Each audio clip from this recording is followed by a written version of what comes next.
Good morning, River City. Good morning. Right, so Good morning. there are a few of us here, and we're broadcasting to the world for the first time. Silver linings. Right, silver lines. We're going to just do what we do in spite of what's going on in the country and in the world. So we want to make sure that we continue to lift up the name of Jesus, because it's all about Him. Amen. Amen. And we declare that the God that we serve is a healer, and He's more than able to protect us, to cover us. And so we want to just declare that this morning. All right? Let's go ahead and get started. Amen. If you're watching this on the screen, watch with your hands together. I say,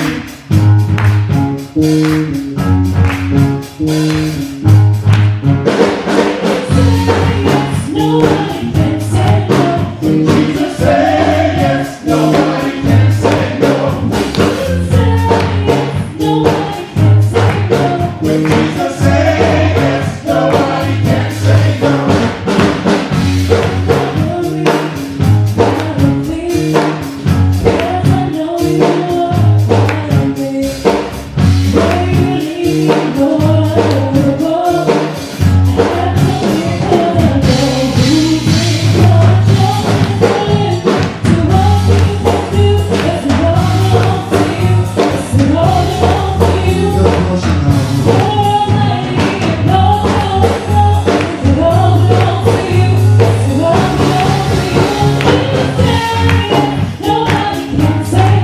When Jesus said yes, nobody can say no. When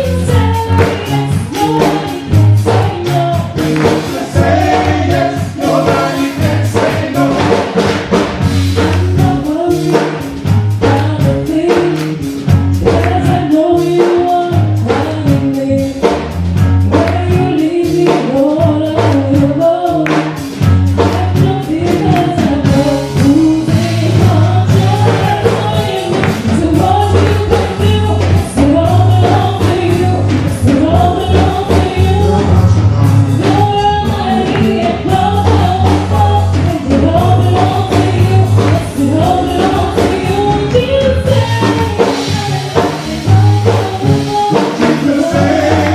nobody can say no. Jesus said yes, nobody can say no. When Jesus said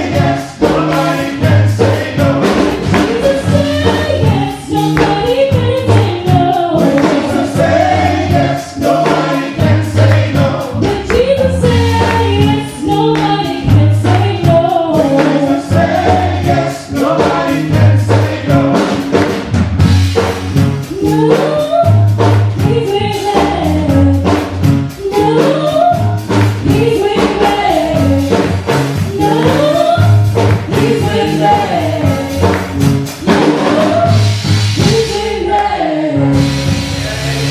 I believe that Jesus is with you. He stays with us even until the ends of the earth. Amen.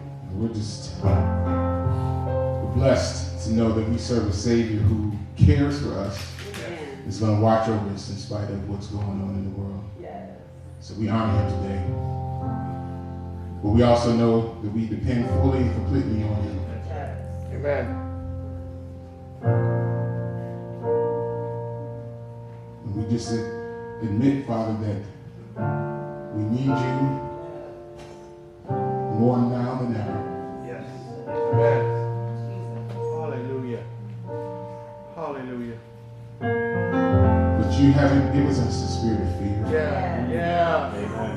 Yeah. but a spirit of love, power, and a sound mind. Yeah.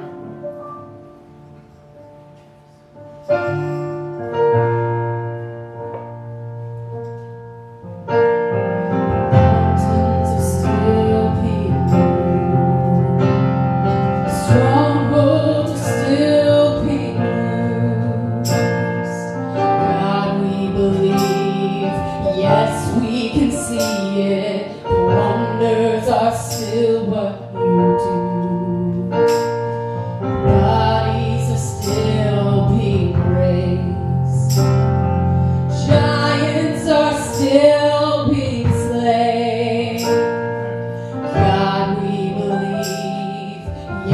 we can see it. The wonders are still what you do. We are here for you. Come and do what you do. We are here for you. Come and do what you do. Set our hearts on you. Come and do what you do. 'Cause we need a move. Yes, God. We need a move. We need a move. We need a move. We need a move. Bodies are still being raised. Giants are still being slain. God, we believe.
here for you. That's right. Come and do what you do. We are here for you, God. Come and do what you do. Set our hearts on you. Come and do what you do. We need to move. God, we need to move. We need to move. Move only how you can. We need to move. We need to move. We need to move. Move, Holy Spirit. Yes, yes. We need to move. Move in this place. We need to move. Move in this world. We need to move. Bring healing. We need to move. Miracles happen still. We need to move. Miracles happen still. We need to move. The healing is coming. We need to move. Coming. Heaven, come down. We need to move. Come down to earth. We need to move. Miracles are coming. We need to move. Healing is coming. We need to move. We need to move. Move, God, move. We need to move. We're desperate for a move, oh God. We need to move. We need to see your power move. We need to move. Wash over us, oh Lord. Wash over us. We need to move. Oh God. We need to move. Come on and lift your hands and worship Him right where you are. We need to move. Oh, we need to move. Give it all to Oh, we need to move. Yes, God. We need to move. We need to see your power work in the earth. We need to move. Yeah. Oh, we need to move. Oh, we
are here for you.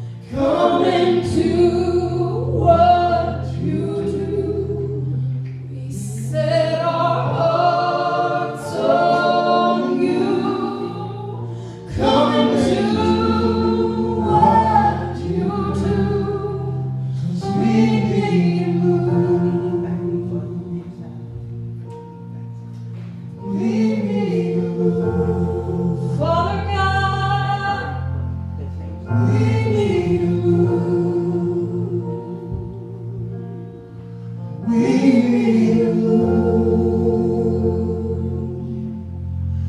We need a move. We need a move. Come on, lift your voice. If you believe that we need God to move in a mighty way, come on, worship Him right now. We need a move. Come on, church. Come on, church. This is our time to shine. We need a move. We need a move. This is our time to step up. We need a move. Can't do it without God. We need a move. Come on, lift your voice, lift your voice. We need a move. Yes. We need a move. Join with all creation. We need a move. We need a move. We need a move. We need a move. We see you, God. We need a move. We know you're here. We need a move. You fight for us. We need a move. Fight for us. We need a move. Bring healing. We need a move.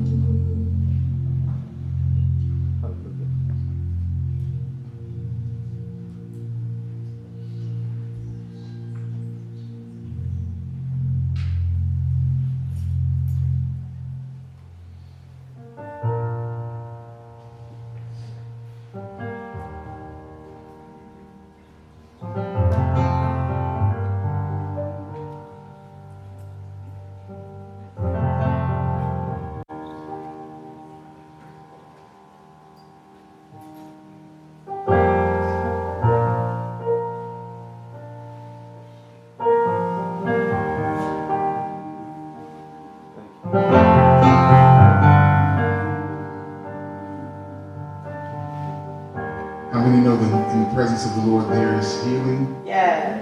there's freedom, there's liberty, free from concern, free from doubt, free from fear. Yes. Yes. Hallelujah. He said when you walk, When you walk into the room, everything changes. Darkness starts to tremble at the light that you bring. When you walk into the room, every heart starts burning. Nothing matters more than just sit here at your feet and worship you. Amen. Oh, Father, we worship you. Sing it again. When you walk into the room, everything changes. Darkness trembles. Darkness starts to tremble at the light that you bring. When you walk into the room, every heart starts burning. Nothing matters more than just sing and worship.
Hallelujah. You are the reason. Hallelujah. It's all for you. All this is for you, Jesus. Jesus. Yes, yes, yes, yes. All about Jesus. Thank you. Hallelujah. It's all for you. We are here for you.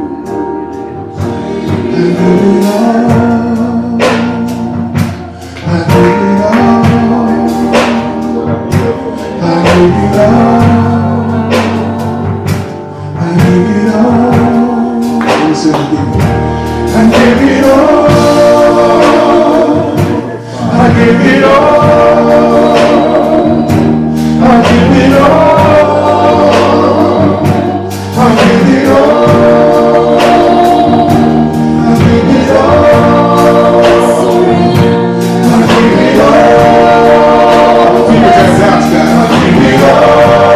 Don't give it all to him right now. I give it all. Keep your hands. I give it all. Give it all to him. All to be surrendered. I give it all, yes. I give it all. Give it all. I give it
my mother's womb, yes you have chosen me.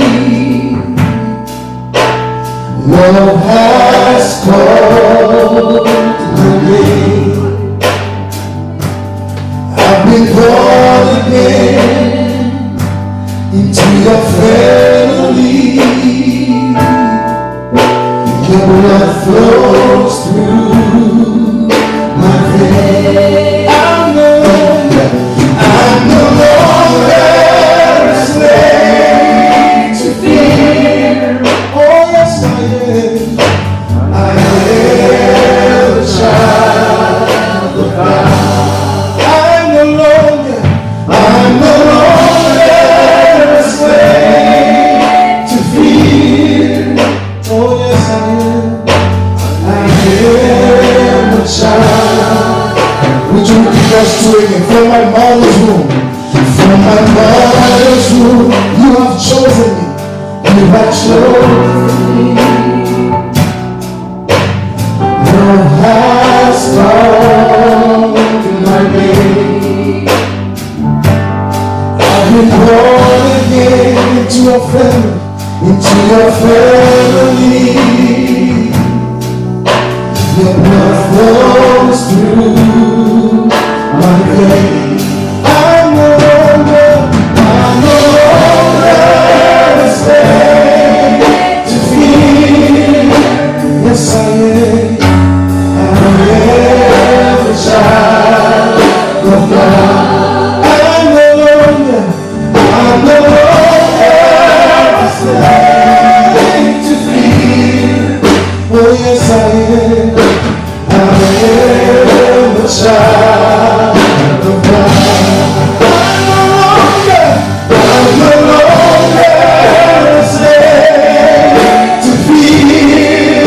Oh yes I am. I am a child of God. I'm no longer a slave to fear. Oh yes I am. I am a child of God.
Child of God.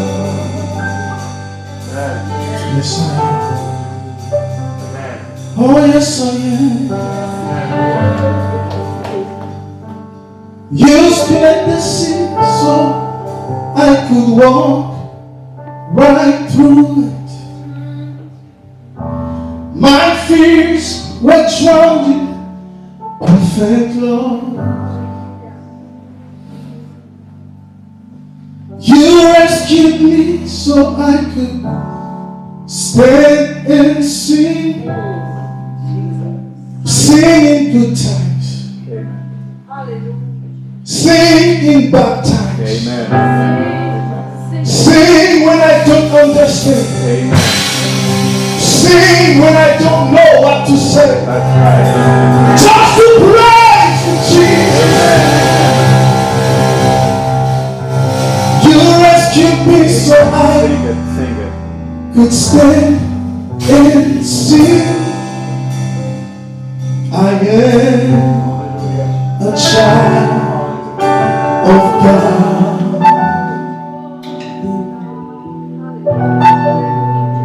I don't have to be worried. I don't have to be worried about anything. Amen. Because I am a child of God. Hallelujah. Amen. He's the great I am. He's the King of kings. He's the Lord of lords. Amen. I am a child of God.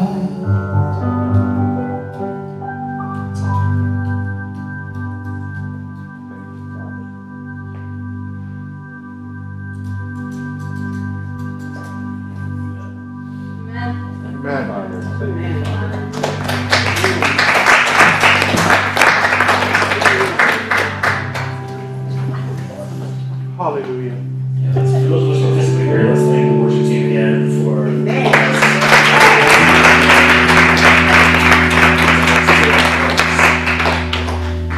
For those of you joining us online, which I suspect is most of you today, we had a very holy moment in here. We a full social distancing precaution that feels weirder and weirder than it ever has, and yet it was a very sacred time together to be dwelling God's presence together. So, what a unique time we are in, huh? I think it's safe to say we've never seen anything like this, at least in the U.S. context. And so we're navigating a lot of things at the same time. And I think just maybe that's helpful. There's the obvious that this virus is just unbelievably contagious and it continues to spread. And we don't know at what point it's going to slow down and life can hopefully go back to normal. I think even scarier than that, we've got an unprecedented climate of fear right now. And we know this, we've seen it when people are scared, when people's self-interest kind of rises to the front, to the top of the priority list. Human being, it's not our best selves when we're scared. And when huge groups of people, a whole nation is scared, kind of critical things like loving your neighbor as yourself, looking for others, and being considerate, those things tend to go people quickly. And then to kind of cap it off, we don't get to be together right now, right?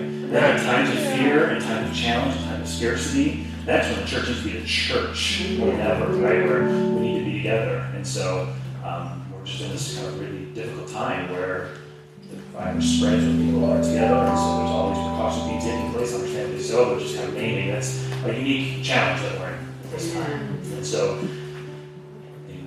finding ways, of course, the church doesn't mean being inside the building, but the church does mean people being connected to people. Amen. And so we do have to figure that out. So we do kind of a couple practical things before jumping into this. We've not ever been a big online church, but this would be significant in this next phase. Again, welcome to all of you who are joining. We're getting some text messages of River City folks who are watching it right now in their homes, watching together, which is wonderful. One of those practical things, emails may be how we get a lot of this information out right now. And so we need everybody's email address if possible. So even if you're physically in the room, if you want to use your phone and send it to us right now, any ways you can do it. You can do it through our website, the Facebook live feed, you can throw it in the comment section there, on Instagram, whatever ways you want to. But we're going to be using email to communicate regularly. You can contact Shereen directly. Shereen, what's your email address again? SALI@rivercitychicago. Okay, so first my last name, Shereen, SALI@rivercitychicago.com. Feel free to reach out to her. The time is good. We've been migrating towards this new app called church community builders for the last almost year and a half now. It's live, we're using it. This is the perfect time to deep in it, but it only really works if everybody kind of buys in. So we're going to email you the links that if you're not already on. We're hoping that you'll use the CCD, and we can figure out ways to stay really connected to each other. We're going to do prayer requests here on Sunday, so if you're on with us Facebook, we're not going to do time for prayer, but if you're on with us Facebook, just put it in the comments feed, and we're going to be praying, and the CCD allows us to broadcast those prayer requests to each other. So that would be a meaningful way to stay connected. And then also, if you would really consider continuing to give, if you already give online, then that's something you got figured out. If you've not done that before, being together physically with this next stretch is going to be very, very difficult. So you just go to our website, there's a give option, there's a number of different ways to do that. So that'd be meaningful as well too, okay? It's 10:45 right now, we're going to come close to an hour. We said we'd keep this under an hour, maybe over just a tad, so I'm acknowledging that we did that. But as we get ready to kind of do this next part, I thought Dylan, who's one of the members of our body, sent me a message this week that I thought was really insightful. He says, the kind of natural reaction during this time for most people is to make sure that there's provisions at the material level, right? Getting food, apparently toilet paper, that seems to be the most critical thing for most people in this, which whatever, I don't get, but a lot of the point being, we are very tempted to take care of material needs because of this kind of sense of scarcity. But some of the most critical needs are the emotional and spiritual needs. Amen. Right? And so I think at times together, over this next stretch, we'll suspend the series we have been doing. Of course, we're in Lent. That's a critical time in the church calendar, so we want to continue to be attentive to and thoughtful about this season that we're in and preparing for reflection on the significance of the death and resurrection of Jesus Christ.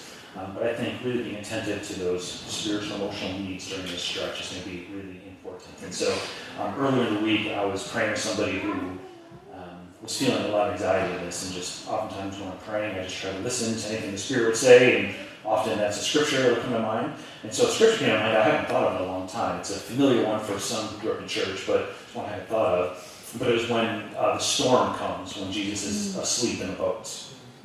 And I prayed this over the person I was in, but I found myself kind of feeling led to go back to that passage and really reflect on this. And yes, the more I did, the more I thought this would be a really great place to start this new stretch that we're in. And so I'd like us to reflect on that passage. It's in 3 different places. It's in Matthew, Mark, and Luke. We're going to look at Mark's version of Jesus being asleep in the boat and ultimately calming the storm. I think there's some really powerful things in this passage. So if you go ahead and open your Bibles or electronic devices, those of you joining us, I think it's great if you can have Scripture open in some form or another as well as we look at this.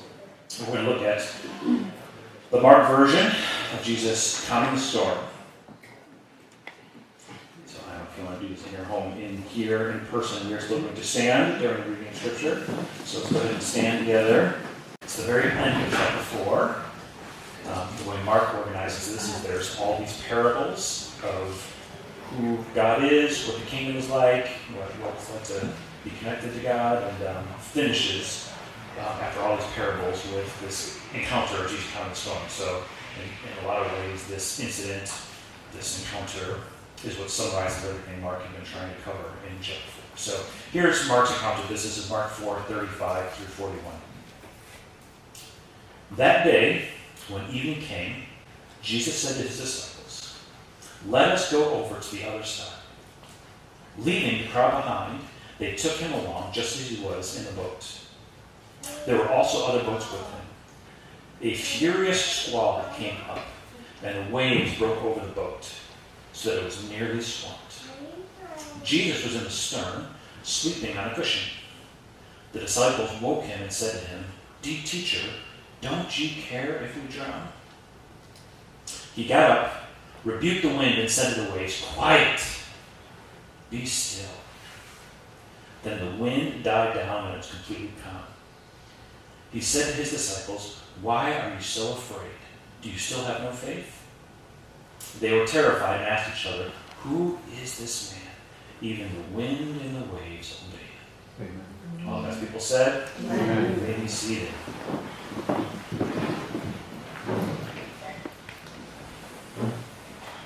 We're just going to do this old school way, if that's all right. We're just going to kind of make our way through this passage and stop at each verse and just draw out what I think are some really important ideas that go all the way through. In some ways, they're self-explanatory. In other ways, It really requires some reflection to get to the depth of them. All right, so let's start. Mark gives us all these parables.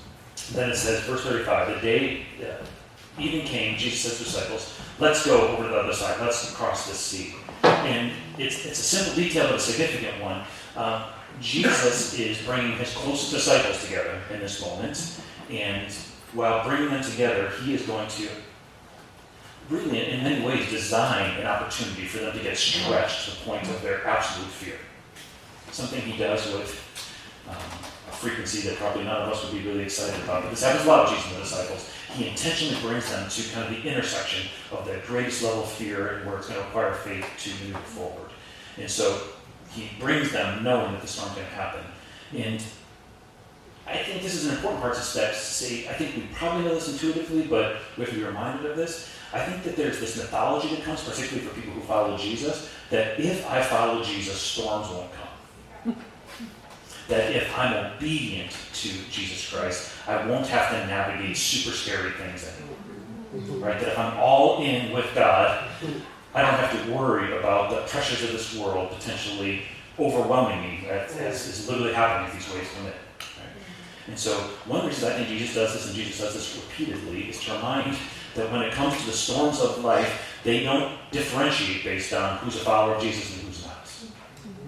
Right? In the Sermon on the Mount in Matthew chapter 5, Jesus says that the sun shines on both the good and the evil. Mm-hmm. That the rain falls on both the just and the just. Mm-hmm.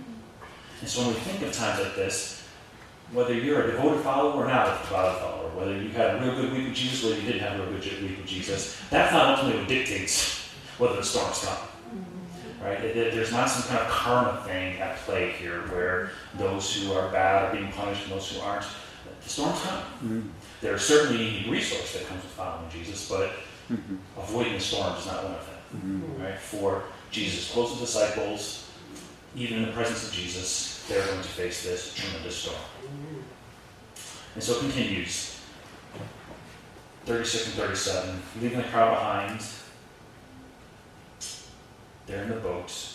Verse 37 is especially one I look at. A furious squall, a furious storm comes up. The waves broke over the boat so that it was nearly swamped. All right, so this next metaphor, I think it's actually, so it's at the sea this happens where this storm comes in. And the sea, I think, is metaphorical in two different ways that are both important for us. For one, throughout the Bible, the sea actually represents the place of utter chaos in the world. It's the place where things feel completely out of control. And so they're actually, while they're literally on sea, I think it's also metaphorically Jesus is wanting them to be stretched. Right? He's wanting them to learn, what is it you do when it feels like life is at its most chaotic, at its most unstable point. And then even more, I think it's kind of got this double meaning to it. Most of the disciples were fishermen, which means that they were regularly out on the sea. Right? So you expect for the disciples, if there's one environment in which they feel like they can find some level of control, right? If there's one environment where they should be able to negotiate the instability that comes with it, it should be out on this small sea that they're in. Right? And I think that points something too. Here's something I think we just have to name for ourselves. There's a human desire to try to find stable ground where we feel in control. Mm-hmm. Right? We long and even hope for, I think, which is there's just a lot of different reasons people want money and wealth and privilege and this. But this is one of the big ones. The more stuff we have in this world, the more it feeds this illusion that it's actually possible to control your environment. Mm-hmm. Right? There's this kind of mythology that if I have enough stuff, enough resources, enough access, I can control my environment. Mm-hmm. Right? Where I could sure use God's help, but I want to be able to organize myself in such a way where I don't actually need God's help. Mm-hmm. Right? Where that's a luxury, not a necessity. Mm-hmm. And what Jesus reminds them here again is that there's no such place where that exists. Mm-hmm. There is no such place where you're no longer dependent on the power of God. Mm-hmm.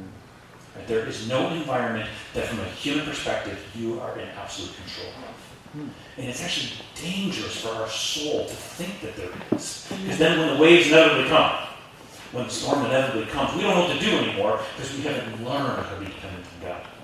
Right? When that illusion gets shattered, there actually is no environment that I'm in control of, If we're not practiced at this, learning how to rely on the power of God, when those storms come, we're really in a very risky and vulnerable place. Right? So there's actually intention behind this. When God reminds us that we're not actually in control of our own environment, that's for our own benefit. Right? Because it allows us to exercise, to grow in this muscle of faith and dependence and learning to rely on the provision and power of God. Right? Learning to rely on the provision and power of God is not meant to be just for the vulnerable, right? That we all need that. It's just some of us are less aware of that in any given moment than others. So when Jesus brings them out of the sea, in a multitude of ways, he's reminding them that we are dependent beings. Let's go to the next part of this, verse 38. And there's an image that I'll come back to at the end, especially in the second part of this. So Jesus was in the stern, sleeping on a cushion. The disciples woke him and said to him, "Teacher, don't you care if we drown?" Teacher, don't you care if we drown? When I worked at Willow Creek for 5+ years, my boss, there was a woman named Nancy Orford, and there were a number of faith lessons that she helped instill in me that I've carried with me for a long time. One of them, she used to talk about, she was a minister, her husband John was a minister. She used to say, and I wasn't sure this, but I totally believe it now. She used to say, at the end of the day, there's two fundamental lies about who God is. There's two lies. When you try to determine what you think about God, there will always be two lies that you'll be contending with. One, at the most basic level, is God real? Or to say it in a lifetime, that God's not real, that God's not real, God doesn't have authority, God's not active in the world. But like lie number one, is God real? She said lie number two is God good? Is God real and is God good? And she used to kind of give us insight into the conversation between she and John. She said, it's amazing how, I think for some of us, we're susceptible to both lies, but for a lot of us, we're more susceptible to one or the other. So she said, John and I were talking. John, in his darkest day, he'll say, at the end of the day, I wonder, is this whole thing just made up? Right? Am I talking about a God that doesn't even exist? Right? Am I preaching about a God who doesn't even exist? And that would be kind of this haunting question. Is God even real? Does God even exist? And he would share that, and she would go, how can you even struggle with that? I mean, I look out, I see the sun, I see the moon, I see creation, I see mountains, in 1,000 different ways, I feel like God calls out to me that God is real. I don't know how you can struggle with that lie. But then I would turn to her, and she would say, but man, I don't wonder if God's real, but I sure do wonder if God is good. I wonder if he cares one bit about me. I wonder if he really does want to be involved in the details of my life. Sometimes when something hard happens, it's not even that. I wonder if I'm not just being punished because God either thinks I deserve it, or because God just doesn't care. Amen. And so they would go back and forth between these two. And I thought, well, that really is right. At the end of the day, most lies that we're tempted to believe about God will be a derivative of one of those two. And it's interesting, I actually think both are addressed head on in this. And we get the good one first. Is God good? That's really what happens, right? The disciples, when they come down to Jesus, they don't just look him to help. They confess the lie that they bought into. They say, teacher, do you not care if we drown? Right? So in a weird way, this is almost comforting to remember that even those who physically knew Jesus, even those who had been recipients of his love on a day-to-day basis, when storms came, they went right to that lie. Does he even actually care about us? Or as far as he's concerned, could he just let us get thrown over the edge and never even think twice about it? And as we start to become kind of conscious of some of the really concrete opportunities that I think this passage shows us, one of the opportunities that come with storms is it puts us back in touch with how we're currently thinking about God. And even though it's kind of maybe even feel shameful a bit to acknowledge that we buy into lies about God, I don't think you can get freedom until you acknowledge that there actually is some lies that are at play in our lives. And when storms come, I would guess one of these two lies tend to really pop in. Is God real? Does God care? And just to name a lie doesn't mean you're instantly free and on your way to the truth, but it's hard to replace a lie with truth until you actually acknowledge the lie is there and look towards the truth. And the two truths that this passage really brings us back to, again, what Jesus will certainly bring the disciples back to, is that God is absolutely real. God has absolute authority over the created world. And God is good. Jesus cares about what we're facing. Say it a different way. The presence of storms does not mean that Jesus is indifferent about how you're experiencing things. Right? But it's easy to interpret storms as that way. It's easy to interpret storms and waves as God's indifference towards you, or perhaps even punishment towards you. But that's just not what's true. And it's part of Jesus' intention that when storms come to help us get liberated from those lies that would actually cause us to see God in a different way. You tracking with me? Mm-hmm. I think this other lie of God's presence, power, realness is kind of addressed in this very next verse. So they say, teacher, don't you care for John? So this is what happens in verse 39. Jesus gets up, rebukes the wind, and says to the waves, quiet, be still. Then the wind died down, and it was completely calm. And the word commentators really draw on this in all three passages is this is showcasing the authority of Jesus. Right? That this storm has got them absolutely terrified. With one single word, Jesus calms them. And I know one of the things Mark does here is he draws a complete word contrast in verse 37 and 39. He uses the word great both times. And verse 37 says it was a great storm. In verse 39 he says it was a great calm. Right? Jesus is saying, not only am I good, I am real. God's power is real. Yeah. Just a single word from me reminds you that I was always sovereign over the entire created cosmos. And I think there is something about this. I think coming to the edge of our fears and wondering if God is real and then seeing God demonstrate God's authority, God's power, it bolsters our faith. It strengthens us. I love the imagery at the end when the disciples say, who is this? Who can this be? Even the wind and the waves obey. And if you're looking for just somebody, I think, having a little catchphrase just to kind of come back to, to pray, to meditate on, can be helpful. Who is this one that even the wind and the waves obey? That's a good phrase right there. Who is this one that even the wind and the waves obey? Amen. Amen. Right? It's a declaration to the disciples that Jesus has that authority, has this power. Let's go to the last part, verse 40. After he quiets it, after he stills the waves, they're completely down, there's complete calm now, he says to the disciples, why are you so afraid? Do you still not have any faith? Do you still have no faith? And I think just an initial reading, this sounds kind of harsh, doesn't it? It's not like these disciples had never been at sea before. They have negotiated storms before on the ocean. They have charted boats through storms before. They're not going to be overly jumpy to say this is a super scary storm, our lives are at risk, right? For them to have gotten to the place where they're feeling their lives are at risk, that they might die this day, it's obviously a very scary storm. That seems legitimate to be scared by a very scary storm, doesn't it? And Jesus seems kind of harsh, right? Like, why are you still so afraid? Right? Why is it that you have no faith? Which this is the word that continues to come in times of fear, like we're in as a society. I really believe there's no word that's more important than faith. You better preach. There's no word that we need to be consistently and conscientiously thinking on and reflecting on than faith. And if you allow yourself to kind of think it's something different than it is, it'll kind of get you turned around.